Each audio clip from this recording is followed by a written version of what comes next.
Hola chicos, ahora sí. Gracias por el saludo. Bueno, ahí les mandé en el WhatsApp que hablé con la doctora David la posibilidad de pasar una semana el examen. Pero bueno, ella me dice que que se hace imposible desde el punto de vista de los plazos que tiene para que presentar las notas y después viene el recuperatorio. Entonces como que se amontona.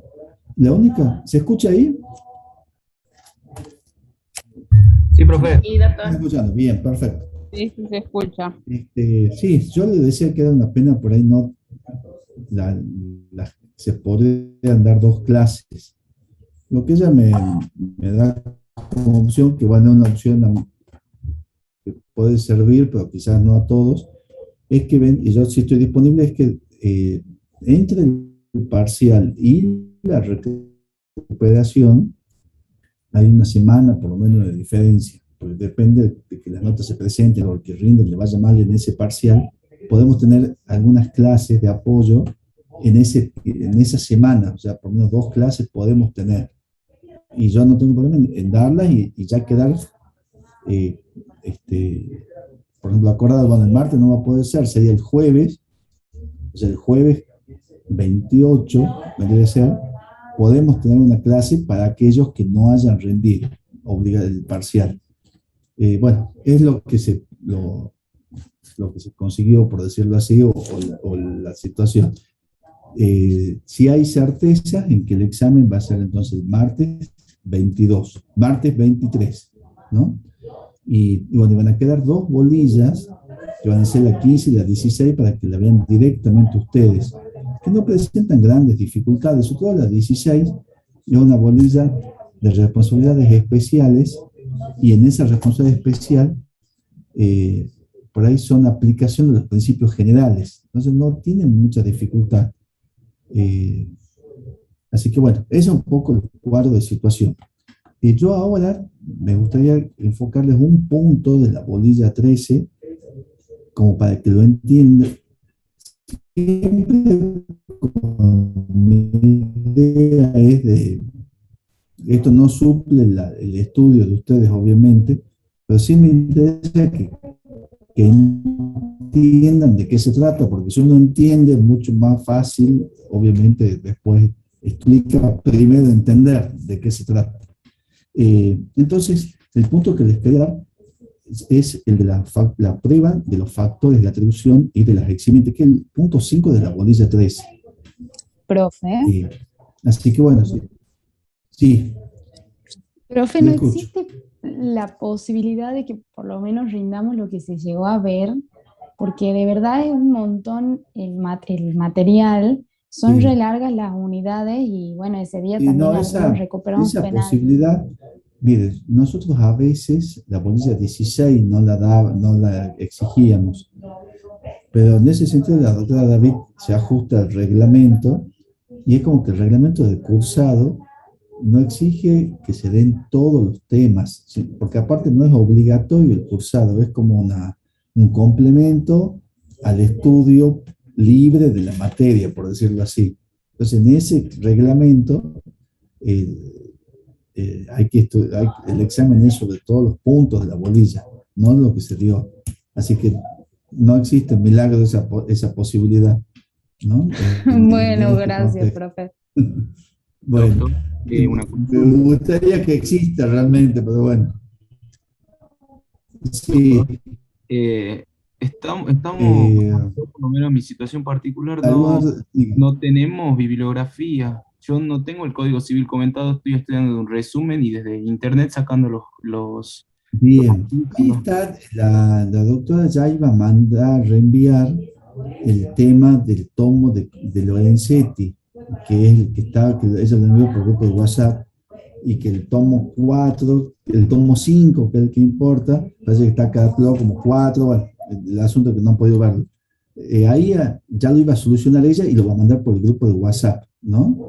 De todas maneras, la, eh, sí, eh,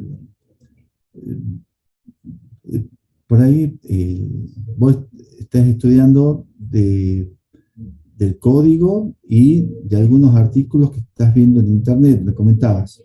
Sí, lo que hay en internet solamente respecto del código comentado, pero muy poco se puede conseguir, ¿Qué no, material, ¿sabes qué sí, material es bueno? Y miren, la verdad que es un código comentado, eh, que es gratuito, que es de Infoleg, que es del Ministerio de Justicia de la Nación.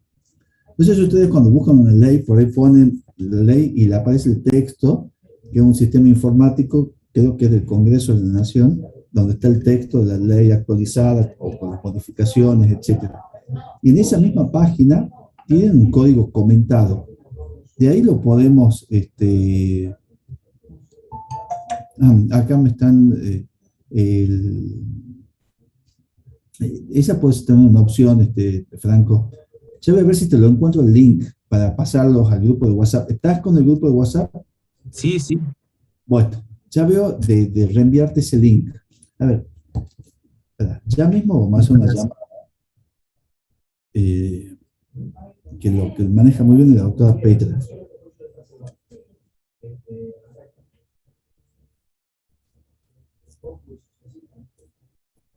Adelita, disculpe la molestia.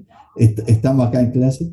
El tema de la bibliografía, yo me acuerdo de que está el de Infolec, el código comentado, que es bastante bueno. Y sé que usted es muy práctica en eso. El tema del link, eh, vos podés pasar del... Ah, vos lo descargarías directamente. Buenísimo.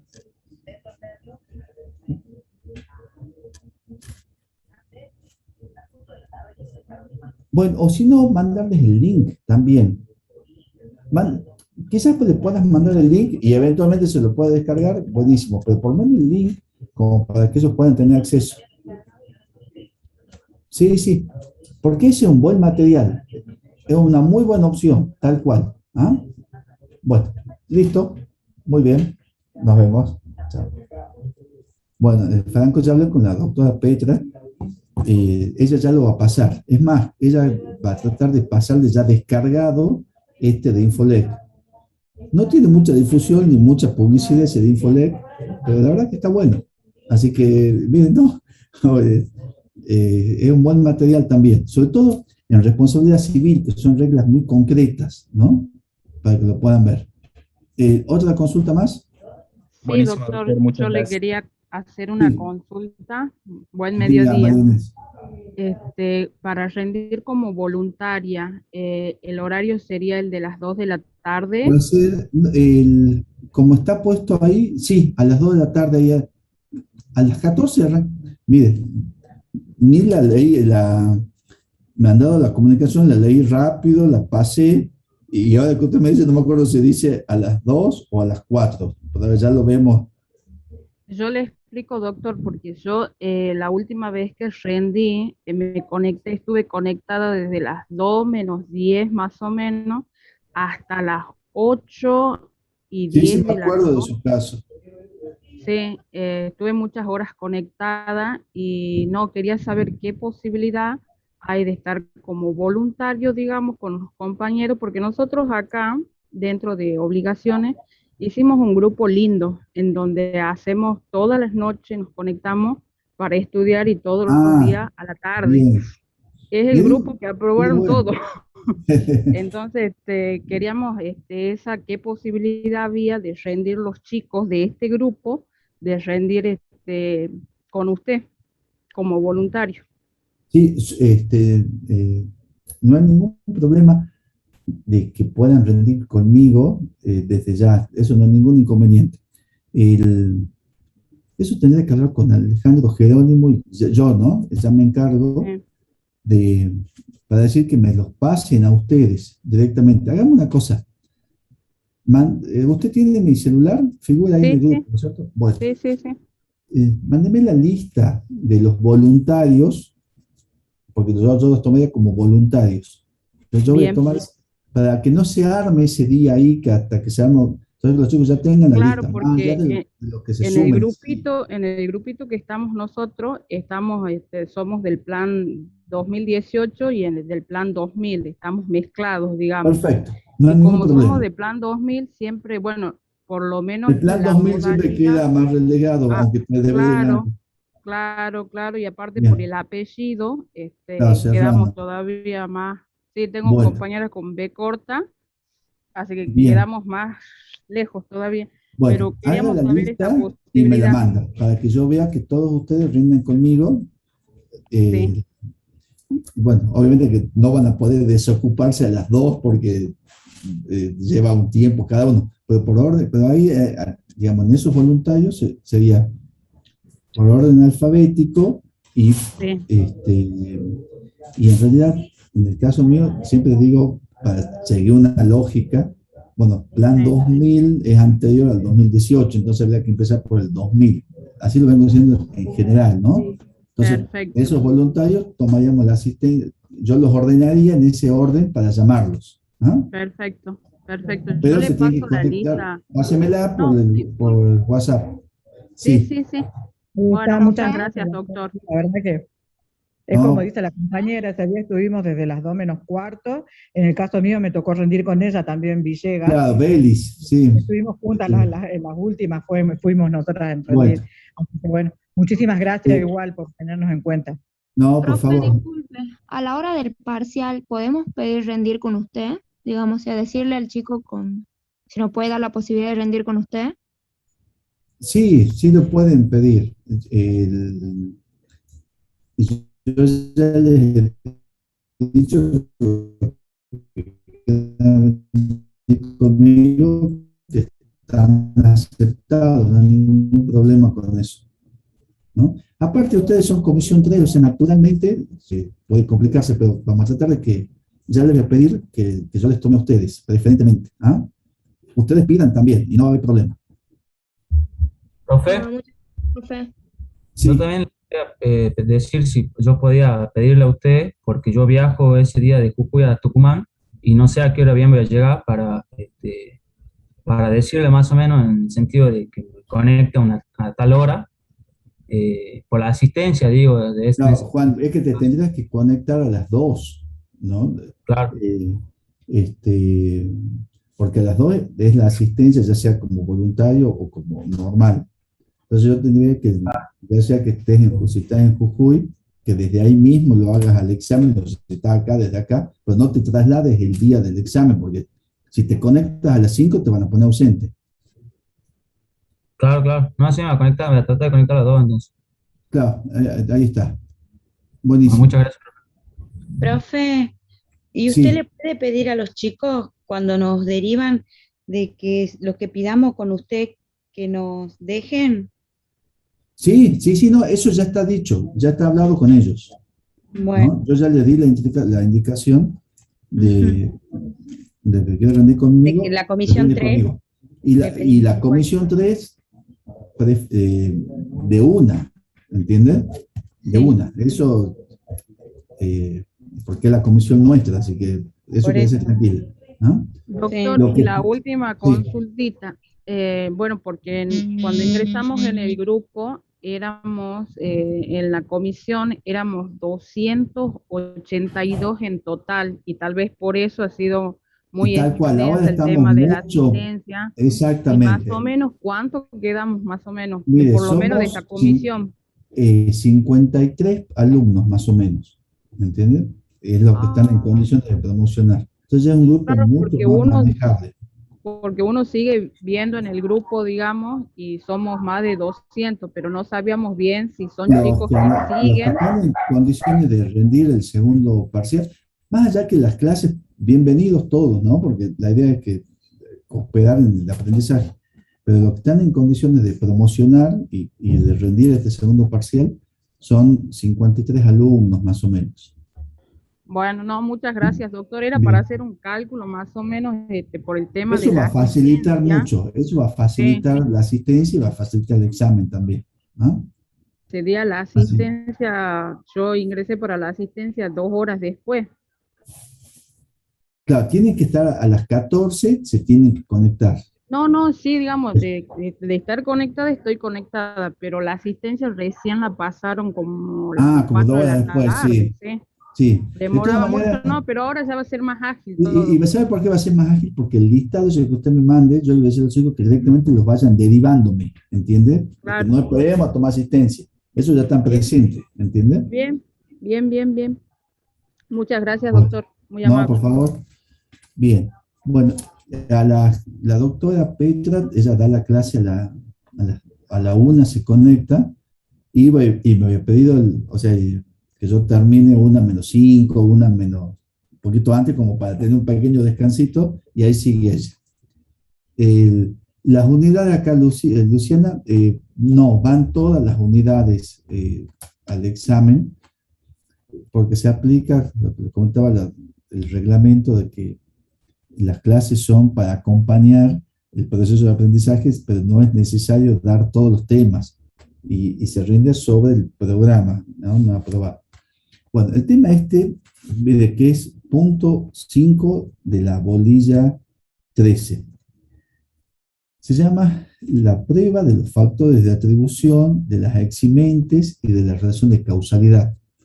Entonces, el concepto es, digamos, ya la palabra prueba, vamos a poner acá, esto ya significa que estamos en instancia judicial, así como la obligación ante el incumplimiento nos permitía emplear los medios legales para que el acreedor obtenga aquello que el deudor se había obligado, que son medios legales, o sea, no puede el acreedor por mano propia hacer justicia, sino que hay que ir a un órgano del Estado, que es el Poder Judicial, y a un juez que aplique el derecho y que resuelva el caso. Bueno, en materia de responsabilidad civil, también hay que ir, si no se indemniza espontáneamente, que es más difícil porque hay que hacer ponerse de acuerdo en el monto, que eso está indefinido muchas veces. Entonces es la fuente de litigiosidad. Y este concepto de la prueba de los factores de atribución, la prueba de los eximentes, la prueba de la relación de causalidad, está enfocada o está direccionado en cómo ustedes como abogados, cuando tengan un juicio de daños y perjuicios, un juicio de responsabilidad civil, qué es lo que deben probarle al juez en ese proceso. Cuando ustedes demanden el cumplimiento de una obligación, ustedes ya saben que les basta comprobar la existencia de la obligación, porque la obligación no se presume. Yo tengo que acreditar la existencia de la obligación. Tengo que acreditar con el instrumento. Y en algunos casos, si hay principio por escrito, con otros medios. Pero tengo que acreditar la existencia de la obligación. Aquí en responsabilidad civil es más complejo. Por eso, esto que yo les decía en su momento, el cumplimiento por equivalente, que es estar dentro de la obligación, tiene algunas ventajas, porque tengo que probar solo la obligación. En la responsabilidad civil tengo que acreditar sí o sí el daño, eso no hay duda. Y acá me habla la ley, dice prueba del factor de atribución, tengo la prueba de la eximente y la prueba de la relación de causalidad. Entonces, ¿cómo funcionaría esto? Entonces, volvemos un poco a esa diferencia que hay que tenerla presente, de que la responsabilidad puede ser subjetiva o puede ser con un factor objetivo. Pero que, bueno, esto por ahí, no sé si todos lo opinamos nosotros y esta es la opinión del doctor Guayar también. La responsabilidad civil, así con mayúscula, o la responsabilidad civil como sistema, ya está armado y está equilibrado en base a la responsabilidad subjetiva. La responsabilidad subjetiva, ahí es donde ahí vemos claramente que necesito una antijuridicidad, que va a ser el acto ilícito o el incumplimiento, que necesito, digamos, esa conducta antijurídica, que necesito, obviamente, el daño, que eso es común a todas, a la objetiva y a la subjetiva, que necesito que el acto haya sido imputable del sujeto, o sea, una imputabilidad, que el acto haya sido voluntario, y sobre ese acto voluntario yo puedo imputarle dolo o culpa, y la relación de causalidad adecuada entre la conducta antejurídica y el daño. Ahí se lo ve muy clarito a todas esas cuestiones. Entonces, visto esto desde la responsabilidad subjetiva, ustedes vamos a ver que acá está, eximentes. Entonces vamos a empezar con la prueba de los factores de atribución. Entonces, ¿qué tengo que probar yo en la responsabilidad subjetiva? ¿Tengo que probar el factor de atribución? Sí, por supuesto que sí. Y eso con mayúsculas, digamos, también lo tengo que probar. ¿Y cuál es el factor de atribución que tengo que probar? Va a ser la culpa o el dolo de la otra parte. Es decir, yo tengo que acreditar que la otra parte obró en forma culposa, o sea, ya sea que hubo negligencia, que hubo imprudencia o que hubo impericia. Eso sí o sí lo tengo que hacer en la responsabilidad subjetiva.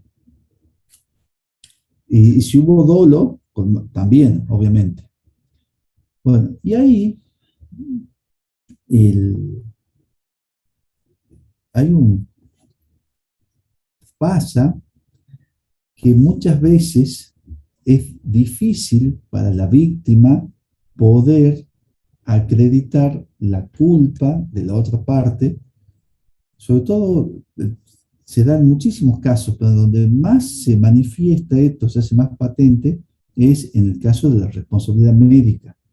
Es muy difícil para el paciente probar que el profesional actuó con impericia o con negligencia, porque es un arte que el paciente no tiene ni la remota idea de qué se trata. Y además, muchas veces, si hay un fallecimiento, no hay chance después de que pueda decir nada, obviamente. Pero aparte está en un quirófano con anestesia general. Entonces, después reconstruir, o sea, el mismo paciente o sea, el abogado del paciente o si hubiese fallecido, el de los derechohabientes de él, tienen que reclamar, o de los familiares, tienen que hacer el juicio y tienen que acreditar la negligencia. Entonces se genera una dificultad. Entonces en ese punto, el Código de la Nación, que más allá que es un código de fondo, admitió una norma del derecho procesal o un principio procesal, que esto lo van a ver después en procesal, cuando vean procesal, que se llama el principio de las cargas dinámicas de la prueba. ¿Cómo es el sistema? En el sistema procesal, cuando ustedes dan un juicio, la carga de la prueba, es decir, a quién le corresponde probar ciertos hechos. Entonces unos dicen, ¿quién está obligado a probar? No, no es una obligación, porque obligación sabemos que el 724, que si yo tengo una prestación que cumplir, que si no cumplo voy a tener una ejecución forzada, etc. Eso es obligación técnica. Entonces yo tengo la obligación de probar, porque si no pruebo, nadie me va a venir a ejecutar. Entonces no es técnicamente una obligación. Eso se llama técnicamente carga. Y carga está definida como un imperativo del propio interés. Es decir, yo tengo la carga de hacer esto. Si no lo hago, el que me perjudico soy yo. Entonces, para no perjudicarme, lo hago.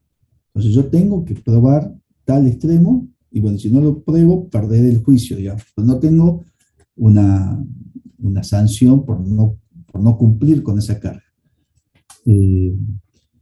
Entonces, lo de la carga de la prueba en materia de juicio funciona bien porque es una regla que el juez tiene en cuenta al momento de fallar, de dictar sentencia.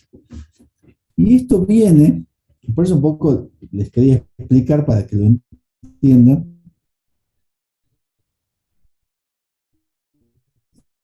eh,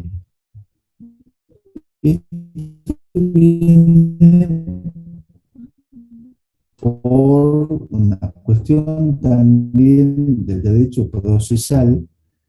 El principio dispositivo significa que el juez en el proceso civil no es un juez inquisidor, no es un juez que tenga que tener una tarea activa en la búsqueda de la verdad material. Más bien, es un juez árbitro donde son las partes las que tienen que proveer los hechos y en base a los hechos que las partes han llevado, el juez tiene que resolver. Tiene facultades para medir a mejor proveer, pero siempre acotada a no modificar el equilibrio ni la igualdad en el proceso. Entonces, este principio dispositivo es el que coloca al abogado en un lugar medio preeminente, porque es el abogado de una parte, más el abogado de la otra parte, con el juez, que de alguna manera se genera este diálogo, y el juez tiene que resolver en base a lo que se le ha puesto en el expediente, ¿no? Ambos abogados. Entonces uno dice, bueno, pero a veces puede ser que un abogado haya probado mejor que el otro, o que alguien no haya probado cosas, entonces la sentencia va a ser injusta porque no va a dar a cada uno lo suyo, sino en función de la prueba del expediente. Eso es verdad. Lo que pasa es que la contra es darle al juez, hay mucha, digamos, mucha polémica y mucho conflicto en distintas posiciones, ¿no? Entonces la otra posición dice, no, es mejor que el juez haga justicia, es lo que todos aspiramos, digamos, nadie no aspira a eso, a que se haga justicia en el caso concreto.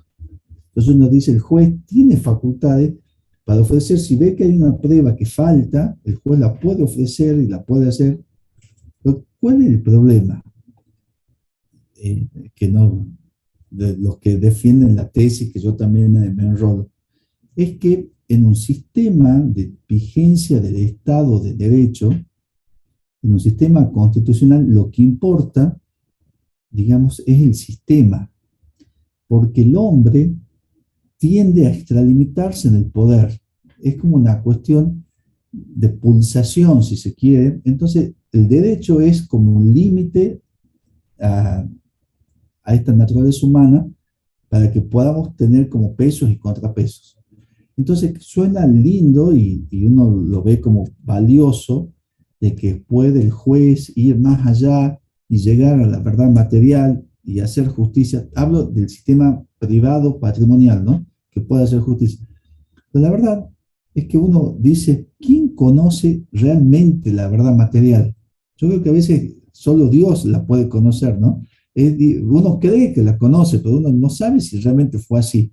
Y el problema es que si nosotros ponemos en un juez esa función, puede haber, y yo lo sé porque ya hemos tenido experiencia, de mucha arbitrariedad. Entonces, porque hace a la naturaleza humana muchas veces eso, ¿no? Entonces, se pueden generar, entonces es mejor el sistema de ese diálogo, que los abogados aporten las pruebas y que el juez resuelva. Y si alguna prueba no está aportada, ahí viene la carga dinámica, ahí viene esto de la carga de la prueba. Si la prueba no está aportada, el juez dice, no me han probado este hecho. Entonces, en base al principio de la carga de la prueba, el juez tiene que decir, ¿a quién le correspondía probar esto? Cuando está dictando la sentencia. Por ejemplo, miren, acá vamos al principio de obligaciones. Acá el acreedor me reclama tanta suma de dinero. Viene el demandado y dice que él pagó esa suma de dinero. Listo, se trabó la lista y en eso está. ¿A quién le corresponde probar el pago? ¿Quién le corresponde acreditar el pago? La regla general dice a la parte que le invoca. Exactamente, eso dice la regla general. Y además, el Código nuestro civil, en ese sentido, también dice el pago debe ser acreditado, o sea, corresponde al deudor acreditar el pago. Entonces, que este demandado, deudor, tendría que haber acreditado el pago. Y no lo acreditó. Entonces el juez dice, bueno, él me demanda, él no lo acredita, ergo, voy a tener que hacer lugar a la demanda. Ahora, pero si alguien dice, no, pues mira, sí le pagó, pero en realidad el recibo se lo olvidó extraviado en tal parte, el juez no puede, como medida para mejor proveer, mandar un oficio para que busquen el recibo que no trajo, porque estaría alterando de igual. Esto puede generar cierta polémica, porque uno dice, che, pues sirve de más justicia lo otro. Pero eso puede llevar a un sistema de arbitrariedad. Todas las naciones que han progresado, incluyendo la nuestra también, lo han hecho a partir de la vigencia del Estado de Derecho, desde entender que formamos parte de un sistema, ¿no? Entonces, cuando salen los personalismos, empieza a aparecer una cosa de mucha más calidad. Eso es lo que tiende el principio. Igual, yendo al caso de que nos ocupa, en un juicio de daños y perjuicios, cuando yo tengo que probar la culpa del otro, es como que la víctima tiene que probar que el médico no actuó con la pericia suficiente porque él me suministró un medicamento X, que en realidad ese medicamento es para tal cosa y no para lo que yo tenía, que es otra cosa. Todas esas cosas son totalmente, para un profano que no sabe nada de eso, es imposible entenderlo. Entonces, ¿qué es lo que ha hecho la ley? ¿Qué es lo que hizo en esos casos? Dice, bueno, en estos casos es el artículo 1735. Dice, cuando se tenga que probar el factor de atribución de responsabilidad, que es la culpa, o sea, la prueba de la culpa concretamente, se invierte la carga de la prueba para que caiga sobre aquel que está en mejores condiciones de probarlo. Que en este caso, se dice, si yo digo que este sanatorio y que el médico fue negligente o que hubo impericia, los que tienen que probar la pericia pasa a ser el médico y el sanatorio. Entonces ellos van a tener que acreditarle al juez, no, mire, este paciente tenía esta enfermedad se lo trata así, nosotros le aplicamos esto y esto, que es lo que corresponde según tal cosa, lo tienen ellos que acreditar y no a la inversa.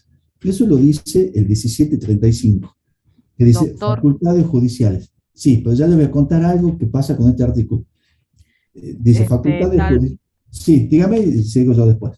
No, sí, tal vez esto de los médicos y los profesionales donde recae la responsabilidad profesional, los médicos ahora hacen mucho hincapié en el artículo 59, que es el de consentimiento informado, que son todos los actos médicos que sirven para las investigaciones en salud.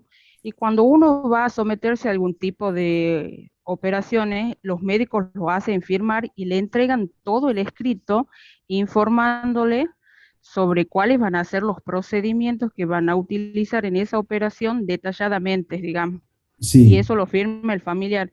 Yo tengo uno de unos médicos sobre todo el consentimiento informado sobre lo que es la angioplastía. Lo he pedido, digamos, en el sanatorio y lo tengo como para estudiarlo, digamos. Bien, el tema del consentimiento informado está muy bien lo que usted plantea. Por ahí, digamos, ellos, a veces las Yo creo que es empresas... para evitar el tema de los juicios de la mala praxis. Claro, digamos, ellos creen, es más o menos, no sé si a ustedes les pasó, que a veces uno va a una estación, a un súper o a una estación de servicio, o a una playa de estacionamiento, y dice, esta playa no se hace responsable por los daños que sufran los vehículos, por los robos que pueda sufrir. Bueno, por más que ellos, digamos, que esté puesto ese cartel y que yo esté informado que ellos me han dicho que no se hacen responsables, lo mismo son responsables, porque ellos son, por el tema, es una responsabilidad objetiva, porque ellos me proveen a mí de un lugar para estacionar, sobre todo en los súper, para que yo pueda con más comodidad hacer las compras y por ende facilitar también ellos las ventas. Entonces, si ellos ponen un lugar a mi disposición, y acá viene un factor objetivo que es el de seguridad. ellos tienen que garantizarme la seguridad de ese vehículo. Entonces, si se roba se rompe un espejo retrovisor o roban una rueda de auxilio, lo que fuera, ellos son los responsables. Se roban motos, que eso pasó muchísimo. Por eso después los super han empezado a tener un lugar especial para las motos con un guardia, porque ellos son responsables, ¿no? Por ese deber de seguridad. Acá también el tema del consentimiento informado, es decir, yo puedo prestar consentimiento cuando la actividad es riesgosa. Entonces, frente al riesgo, o sea, frente al peligro que me voy a exponer, presto conformidad con ese riesgo y después ocurre el riesgo. Pero no implica una indemnidad para cualquier daño. Un ejemplo, a ver, quizás que pasó, bueno, en una carrera de bicicleta, se presta también un consentimiento con todos los peligros que pueda haber. Pero pongamos que en esa carrera de bicicleta va pasando esto es lo estoy exagerando, pasa por un puentecito, y ese puentecito que son así de madera, medio precaria, pero puente hecho para la circulación, se rompe y se cae.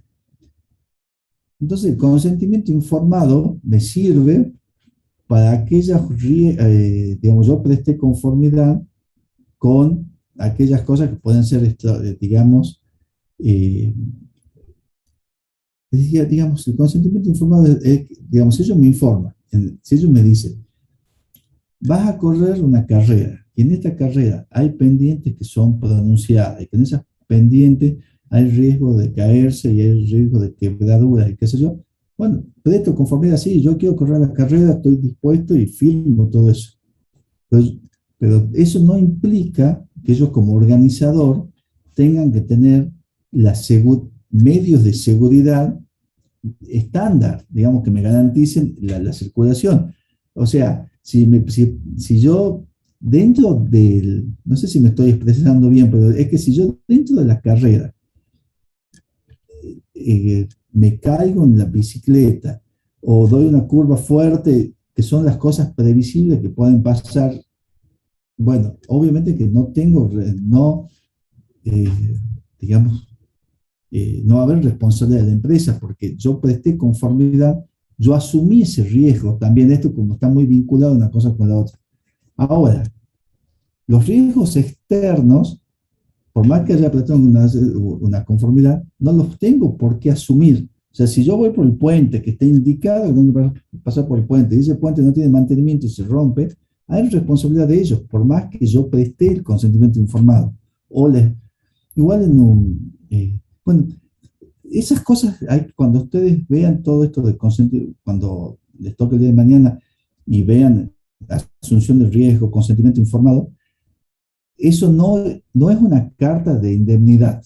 Entonces, si yo, yendo al plano médico, presté conformidad que la angioplastia es esto, que puedo tener estas lesiones, pero me termino muriendo porque me han puesto una sobredosis de anestesia, yo en eso no puedo prestar conformidad, ahí no funciona el consentimiento informado, ¿no?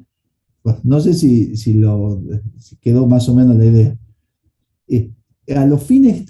Yo tengo una sí. duda, porque con respecto, por ejemplo, a la parte médica que explicaba usted, si hay como una formalidad que las dos partes firman, te dan algo, vos firmás, Sí.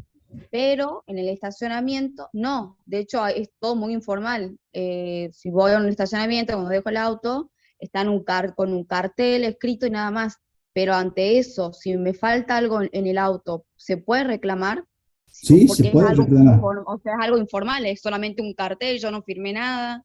Bueno, pero le digo, a veces en el ticket le dice, usted no se hace responsable, le dan el ticket, y cuando usted paga o deja el auto, le dan el ticketcito, y en el ticket dice, entonces es como que le están diciendo, usted aceptó con sus propios actos, porque usted tomó conocimiento cuando dejó el auto de esto, y si lo dejó al auto sabiendo esto, es porque estaba en una manifestación tácita de voluntad, entonces hay acuerdo en que eso queda eximido. Pero esas son normas ya de orden público, de alguna manera indisponibles, donde sí le interesa digamos, al Estado o a la sociedad que se garanticen ciertas seguridades, ¿no? En este caso al consumidor o a los pacientes médicos en los otros casos, que también muchas veces puede hasta ser consumidor. Bueno, esto no es un tema más discutible. Por eso nosotros lo bueno de ustedes o de nosotros es que uno no no todo les va a pasar. Sí, acá tengo un contrato, mira, acá tengo un contrato de locación donde dice que el señor tiene que pagar un interés, que el plazo de 6 meses, y él lo firmó. Bueno, pero es que esa cláusula es una cláusula de orden público. Entonces, dentro de las partes no pueden modificar. Entonces, este contrato que él firmó, en realidad se está integrando con un montón de cláusulas que no están escritas acá, que manda la ley. Entonces, el plazo mínimo es de 2 años, por ejemplo. Entonces, muchas veces van a leer cosas que no corresponde aplicar, ¿no? Por más que estén escritas y firmadas. Y consentimiento informado, pasa mucho eso, que hacen testamentos pensando que con eso se protegen, pero no, se protegen en la medida en que yo presto el consentimiento informado por el tipo de operación y por las dolencias propias que voy a tener como consecuencia de esa enfermedad. Pero si hay una mala praxis o hay impericia y yo tengo otros padecimientos, no estoy dando mi conformidad con eso, ¿no? El asunto es que este artículo 1735 dice facultades judiciales. No obstante, el juez puede distribuir la carga de la prueba de la culpa o de que se actuó con la diligencia debida, ponderando cuál de las partes se halla en mejor situación para aportarla. Entonces, es una facultad que tiene el juez. Y el juez, lo que se dice es que, como es una facultad que el juez la puede usar o no, para no vulnerar la igualdad de partes, el juez le tiene que hacer saber a las partes que él puede aplicar esa regla. Entonces, cuando se abre la prueba del juicio, hay la oportunidad que va a salir un decreto donde informa que el juez puede aplicar esta cláusula para decirle a aquella parte que no tiene la carga de la prueba porque no lo invoca, pero que está en mejor condiciones de probarla, que es ella la que va a tener que probarla, porque si no lo prueba, van a dar por cierto los hechos que plantea el demandado, ¿no? Y esto se aplica mucho, sobre todo en responsabilidad civil. Esta facultad es para el factor de atribución. O sea, ¿y por qué insisto esto? Porque desde que salió el código, cuando se abre una prueba de los juicios acá en Tucumán, sale un primer decreto. Pero por ahí hay un juicio de reivindicación, se abre la prueba y el juez, y sale el decreto que se va a aplicar en el artículo 1735, que le acabo de contar. Pero el artículo 1735 se aplica solo en un juicio de responsabilidad civil y solo para el factor de atribución subjetivo, porque así está redactado. Después quizá los códigos procesales puedan incorporarlo, porque es un buen principio. Pero hoy, que no tiene incorporación expresa, la única incorporación legal que hay es a la culpa. El juez puede distribuir la carga de la prueba de la culpa. O sea, solo ese factor.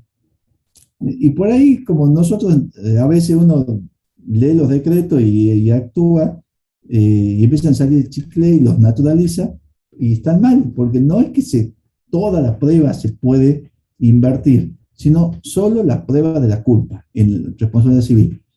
El consumidor, en materia de derecho del consumidor, hay un artículo 53 que es similar, que también lo permite. Entonces, el consumidor también por ese artículo 53. Pero son los dos casos puntuales que hay, ¿no? Bien, ahora, y ya va a entrar la doctora Petra y ya me va a retar. Bueno, el último punto.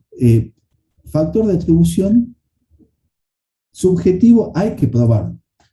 Ahora les pregunto yo, el factor de atribución objetivo, ¿hay que probarlo? El factor de equidad, o el factor de riesgo, o el factor seguridad, o el factor garantía. No, no hay que probarlos. Y es una gran diferencia y una gran cuestión que ayuda. Yo simplemente tengo que aprobar, o sea, no aprobar, sino invocar y acreditar la imputación legal. Miren, esto acá hay un deber de garantía porque es una obligación de resultado, me lo dice el artículo tanto del Código Civil. O esto es una actividad riesgosa, corresponde el factor seguridad o el factor riesgo, artículo tanto, ¿no? Entonces ahí hay una gran diferencia entre esas dos cosas. Ahora lo que sí pasa en la responsabilidad objetiva es que yo no tengo que, entonces yo como abogado tengo que decir, miren, esta es la responsabilidad, pruebo el daño, el factor de atribución, invoco cuál es la norma que se aplica, y bueno, y la otra parte es la que va a tener que probar la eximente, es decir, va a tener que probar la ruptura del nexo causal. Profe, Esa carga de la prueba, sí, en la subjetiva hay que probar la culpa y el dolo, ¿no? ¿Que no? claro, la culpa y el dolo, tal cual. Sí. Y en la responsabilidad objetiva, yo tengo que acreditar el daño y el factor de atribución. Y con eso es suficiente. Sí puedo también, por ahí, digamos, se insiste mucho, si la relación de causalidad la tengo que probar, en el sentido de decir, yo no estoy tan de acuerdo en eso, o mejor dicho, si yo digo, señor juez, a mí vino fulanito de tal, me atropelló, me generó tal y tal y tales lesiones, yo no tengo que probar, no necesito yo acreditarle al juez, esto les hablo desde la experiencia, desde el ejercicio profesional, yo no necesito decirle al juez, ese choque, esa fractura de la tibia, del peroné, esto y lo otro, es consecuencia directa de que se me ha embestido, porque los peritos así lo han determinado. No hace falta, no hace falta, porque ahí el que tiene que probar la eximente es la otra parte. El otro dirá, no, la tibia se quebró porque yo en realidad lo embestí despacito, no pasó nada, él se corrió y cuando se corrió se tropezó porque tenía los cordones desatados y por culpa de los cordones desatados que se cayó, entonces no solo fue el choque, los cordones, pero ese eximente, esa ruptura del nexo causal, le corresponde probar al que se defiende, digamos, ¿no? Al autor del daño en este caso, que sería el demandado. En conclusión, y ya la dejo con la doctora, punto 13 de la bolilla.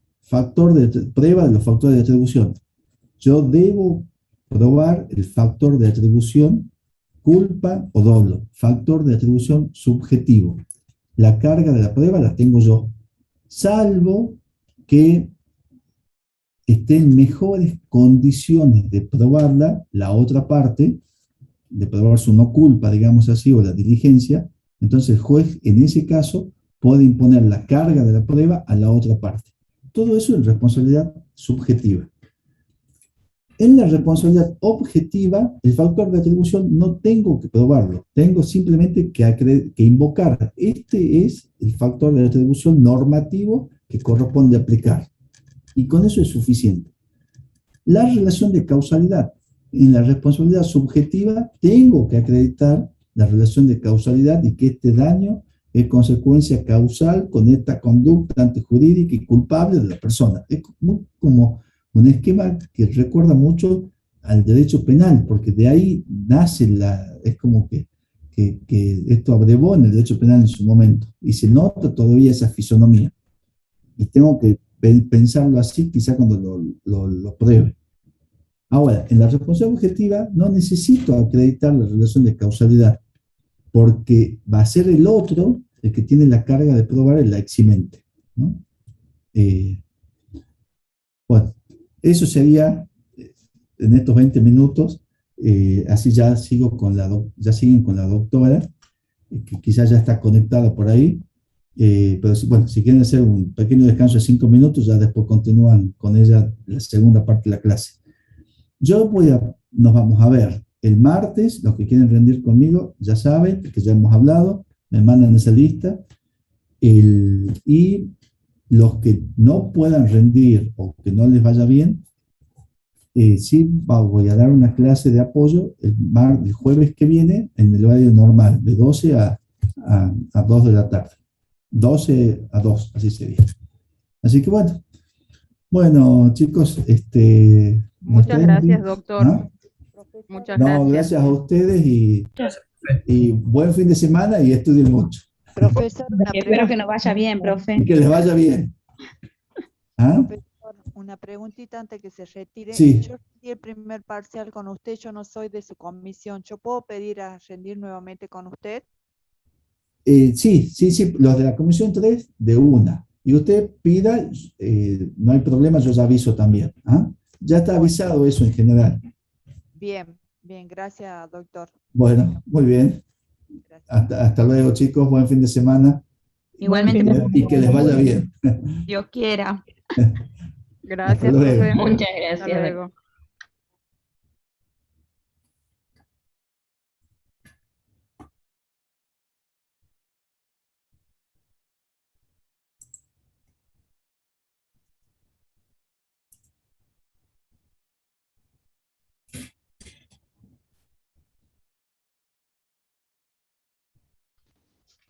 Chicos, ¿cómo se hace para estudiar tanto en tan poco tiempo? Hasta el martes, las otras unidades restantes.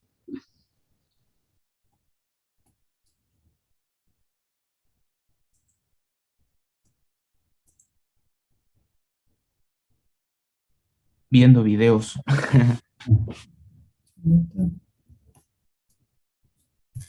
Estudiando.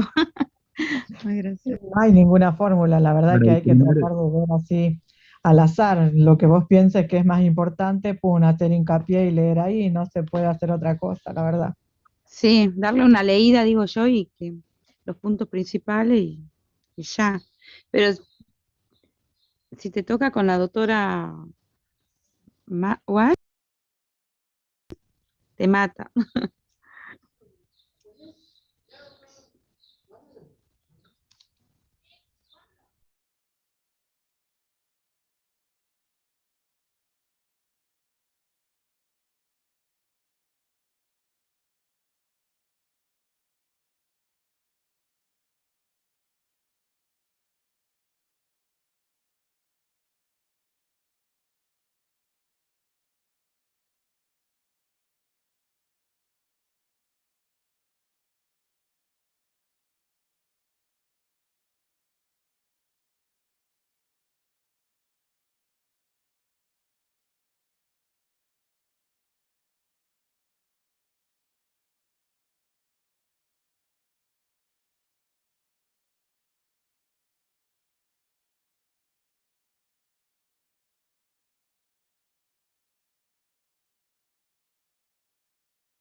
legítimos, ya les digo como dice exactamente, el 1738.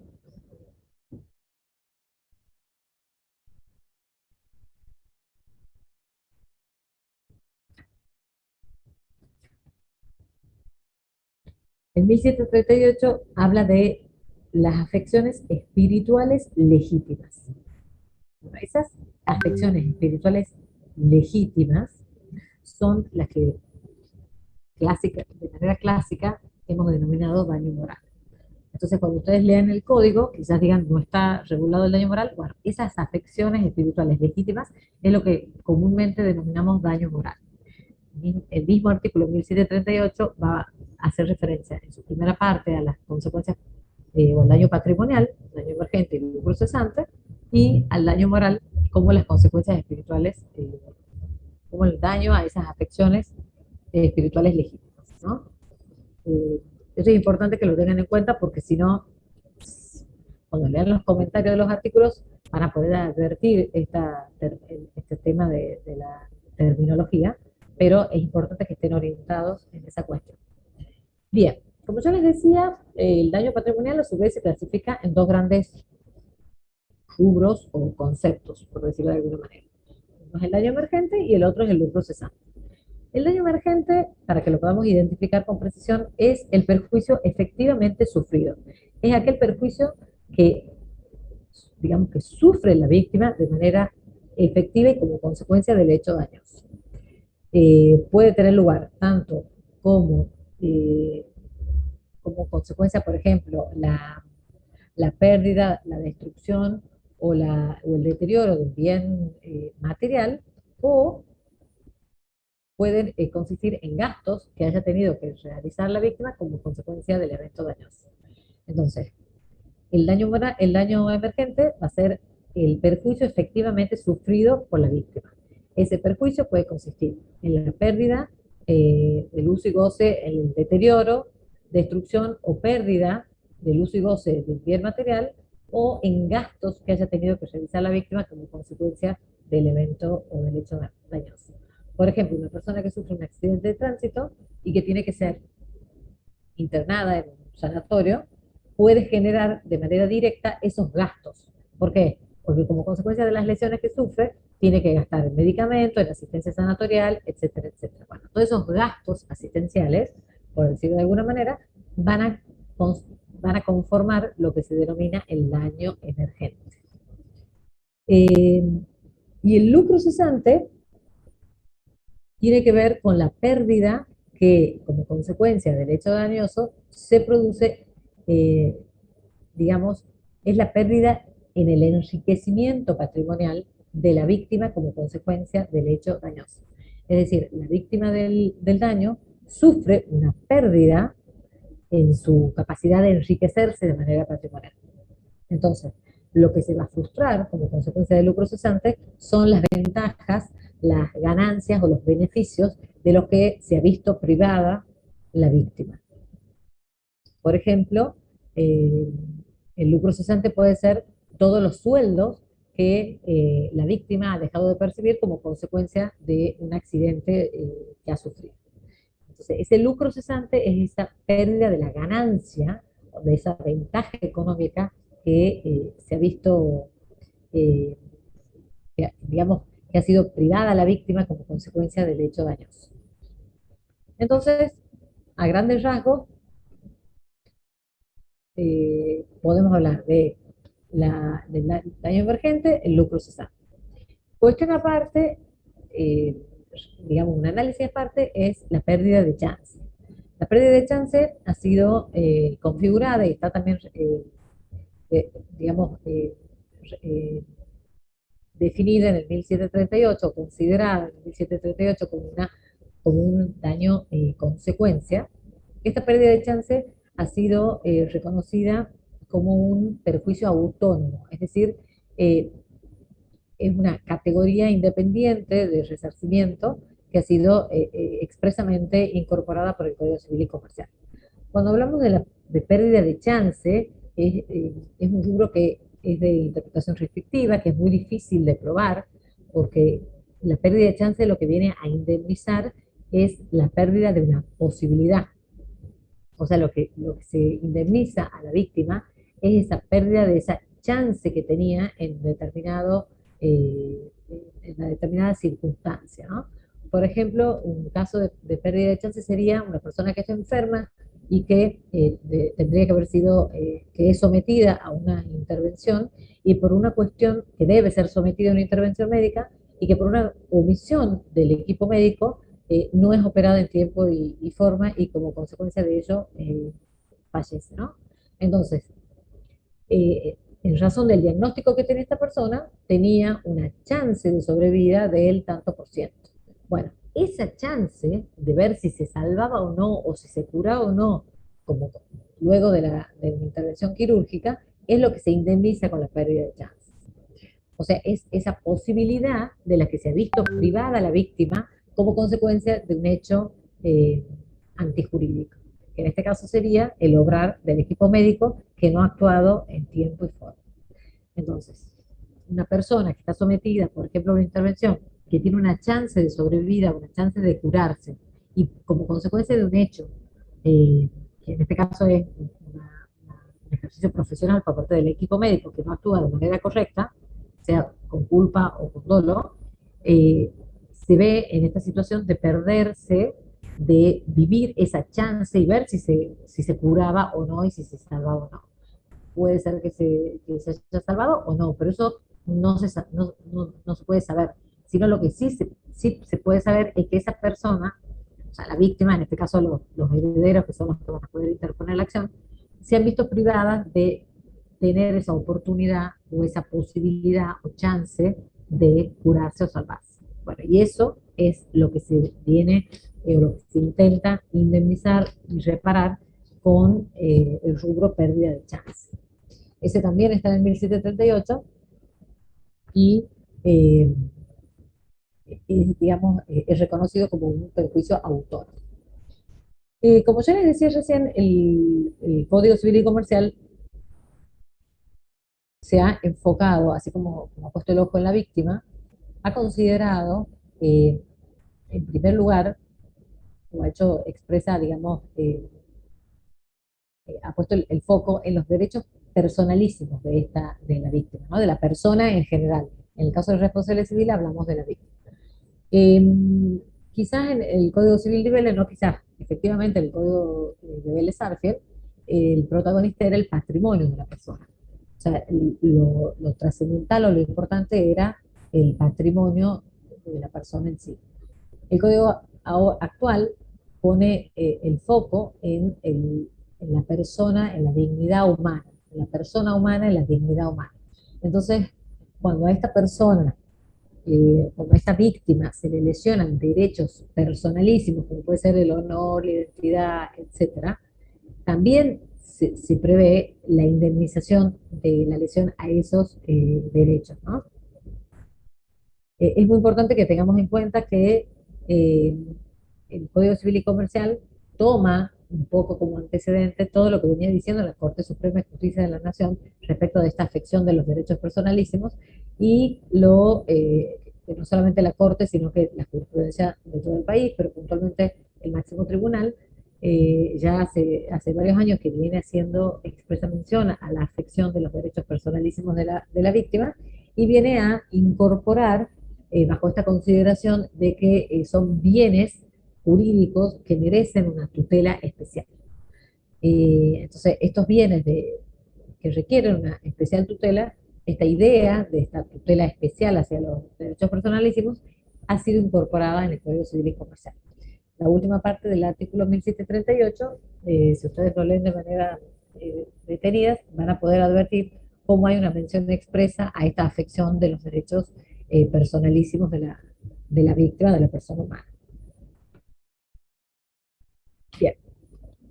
Cuando hablamos de daño resarcible, este daño, no todo daño es resarcible, sino que el daño, para que sea resarcible, debe cumplir una serie de presupuestos requisitos. Estos son tres. El daño debe ser cierto, debe ser subsistente, y el tercer requisito es la personalidad del daño. Cuando hablamos del daño, de la certeza, hablamos de la existencia del daño. Es decir, tiene que ser real y efectivo, tiene que ser cierto y actual. A su vez, tiene que subsistir. El daño que al momento del dictado de la sentencia no subsiste porque ya ha sido resarcido, no puede volver a ser resarcible, no es un daño resarcible. Entonces lo importante es que subsiste ese daño y que no haya sido resarcible. Y también otro requisito que no está establecido en el código, pero que se mantiene, es la personalidad del daño. Es decir, que aquel que reclama ese daño tiene que reclamarlo por la afectación de un interés personal. Con esto no quiero decir que solamente la víctima está legitimada para reclamar el daño. ¿Por qué? Porque puede ser que la afección de, por ejemplo, la afección que sufre un hijo genere también un interés en los padres en reclamar. Entonces, puede haber un damnificado, tanto directo como que va a ser la víctima del daño, ¿no es cierto? Aquel que ha sufrido el daño o menoscabo, sin duda que va a tener personalidad ese daño reclamado por la propia víctima, pero también puede darse, y se cumple este requisito de la personalidad, cuando el daño es reclamado por un damnificado indirecto, que es la víctima mediata o terceros, que son aquellos cuyos intereses lícitos también resultan afectados, sin ser ellos la víctima, ¿no es cierto?, propiamente dicho, sino que es una víctima mediata. Si bien no sufren esa lesión directa, se afectan ciertos intereses y por lo tanto se cumple este requisito de la personalidad del daño.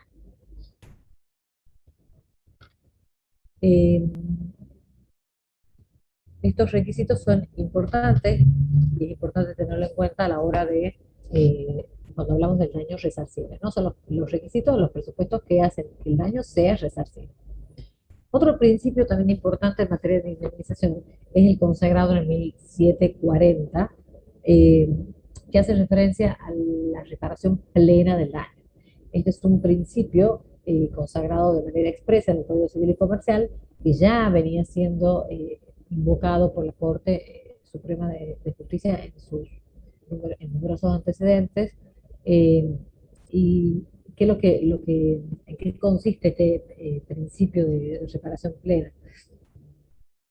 Hace referencia a la idea de que esta indemnización, de que este daño consecuencia, debe ser integral y debe ser justa. Se hace referencia al principio de reparación plena o integral. Hablamos de que debe ser comprensiva o debe ser llevada al máximo. Es decir, que toda indemnización que se realice o que se efectivice por debajo de los parámetros que da el propio código, no cumple con este requisito o principio de integralidad consagrado en el Código Civil y Comercial, con fuente también en la Constitución Nacional, ¿no? Que está íntimamente vinculado con el principio con el deber de no dañar a otro. Entonces, esta prohibición de no dañar, este deber de no dañar, junto con la jurisprudencia de la Corte y finalmente el Código Civil y Comercial, se hace una consagración expresa del principio de reparación plena o integral, que está en el 1740. Bien.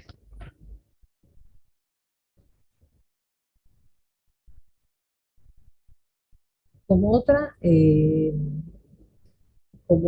consecuencia de esta indemnización que estamos hablando, es importante que tengamos en cuenta que esta función resarcitoria, esta reparación que se busca a raíz de la producción de un hecho dañoso, puede tener distinta naturaleza. Puede consistir en dinero, puede se puede realizar en especie, o puede ser mixta, tanto en dinero como en especie.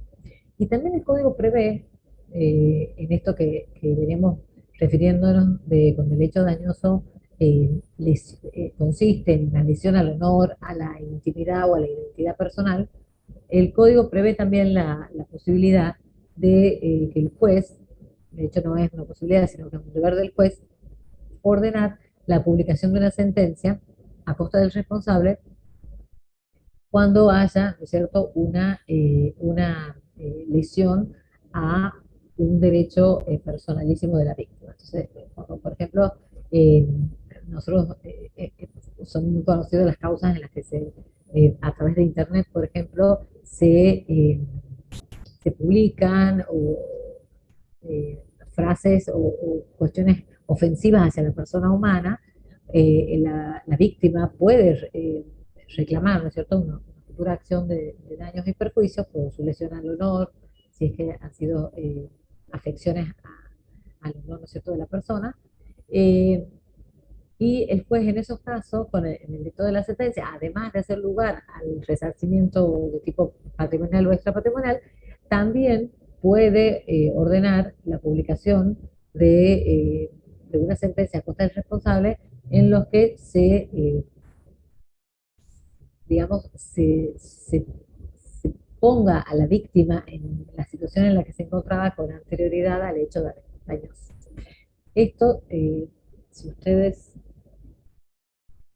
lo leen en detalle, está regulado en el 1740. ¿Qué es lo que dice el 1740? Que en caso de daños derivados de la lesión del honor, intimidad o la identidad personal, el juez puede ordenar la publicación de la sentencia o de sus partes pertinentes a costa del responsable.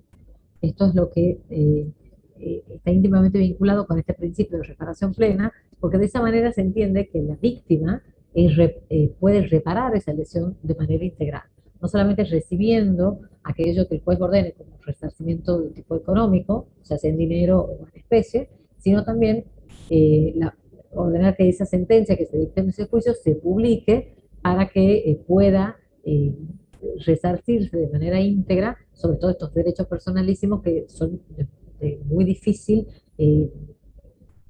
colocar a la víctima en el lugar que se encontraba en el momento previo al hecho dañoso, porque estos derechos personalísimos, justamente la incorporación de esta función preventiva ha tenido por objeto tratar de evitar que se produzcan esos daños a la integridad de la persona. Entonces, cuando se afectan derechos personalísimos, lo primero que tenemos que pensar es que la función principal que puede evitar que se produzcan esos daños es la función preventiva. ¿Por qué? Porque con la función resarcitoria, si bien logramos resarcir a la víctima, es muy difícil digamos, colocar a la víctima en la situación que se encontraba en forma previa al hecho dañoso, ¿no? Bueno, con esto creo que he tratado, o por lo menos me parece que se llevan una primera, un pantallazo general de lo que es el daño resarcible, de lo que es la clasificación del daño, del requisito del daño y de principios generales en materia de responsabilidad civil y función resarcitoria. Yo creo que con esto, más los comentarios de los artículos del Código Civil y Comercial que se refieren a esta parte, ¿no es cierto?, de la materia, creo que por lo menos esto le va a servir como de una introducción para ubicarse en lo que es el daño en sí y la clasificación que hace el Código Civil y Comercial.